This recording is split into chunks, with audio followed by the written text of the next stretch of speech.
Rich dad poor dad పుస్తక రచయిత Robert Kiyosaki ఎక్స్లో ఒక ట్వీట్ చేయడం జరిగింది. ముఖ్యంగా ఆయన చెప్పేందంటే, మన మాటలే మన జీవితం అవుతాయి. నా రిచ్ డాడ్ చెప్పిన మాటలు మరింత శక్తివంతం. మనమే మన మాటలు అవుతాం. అందుకే ఆయన 2 మాటలు ఎప్పుడూ చెప్పొద్దని ఆజ్ఞాపించేవారు. నాకు అది కొనడానికి కుదరదు, నేను అది చేయలేను అని పేదవారి మాటలను అవే మాటలు రోజు చెబుతూ ఉంటే వాళ్ళు ఇంకా పేదవాళ్ళుగానే మారిపోతారని ఆయన చెప్పేవారు.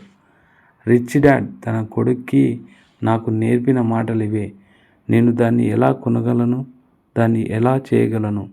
ఒక్క మైండ్ సెట్ మార్పు జీవితాన్ని మార్చేస్తుంది. మీ మాటలు మీ భవిష్యత్తు.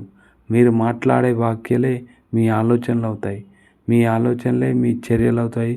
మీ చర్యలే మీ డెస్టినీని నిర్ణయిస్తుంది. మీ జీవితాన్ని మార్చాలనుకుంటే మీ మాటలు మార్చండి.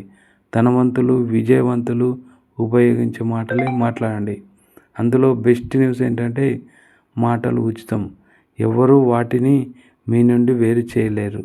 సో మాటలు చాలా ఇంపార్టెంట్. మనం మాట్లాడే మాటలే మన జీవితం అవుతాయని రాబర్ట్ కియోసాకి ఎక్స్లో ట్వీట్ చేయడం జరిగింది.